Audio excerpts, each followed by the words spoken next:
Bana ni kama wiki mbili zimepita hivi tokea mtoto wa Konde Chinga awamind my brother kwenye game kwamba wanatumia nguvu kubwa sana kwenye kiki, alafu ngoma kanye pesi kinoma noma. Round hii naye amefanya kile kitu ambacho alikuwa kama hakielewi kwa brother hivi. Nimeona taarifa yake aliyoitiza kwenye akaunti yake ya Instagram akieleza kwamba imefika time kwamba inabidi asepe pale Konde Gang, lakini Mnyamwezi Konde kama anaidai bilioni 1 hivi ili kuweza kuvunja ule mkataba.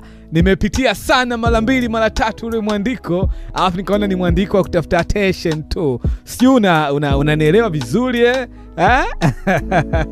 By the way, na hii B1 kanikumbusha ndio ile B1 ambayo enzi ile Kili na Chedi wanasepa pale Konde Gang, waliambiwa walipe hiyo pesa ili waweze kutoka, au kama vipi waache platform zote pale Konde Gang alafu wenyewe wasepe Kinyamwezi kabisa. Na washikaji wakafanya hivyo, wakaacha mandinga ma-account na makila kitu, alafu wakapita mkono wa kushoto na mitikasi yao mingine ya muziki inaendelea kama kawa. Lakini hii ya Ibra kama inanifikirisha hivi, simuoni Ibra wa kutoka Konde Gang. Ni moja kati ya kipaji kikubwa sana na sioni kabisa kama kitatoka Konde Gang time hii. Na nasema hivi kwa sababu moja, simuoni Ibra wa kujitegemea. Bado namuona Ibra ambaye anahitaji support kubwa kinoma noma kutoka kwa Mnyamwezi Konde. Na ikitokea Ibra anatoka Konde, inaweza kawa historia kama baadhi ya watu wengine ambao wametoka kwenye management na sahi hatujui wako wanafanya mitikasi gani, magoma wanayatoa lakini hayapati namba kabisa mshikaji wangu. Na kwa Ibra ni moja kati ya kipaji noma kabisa.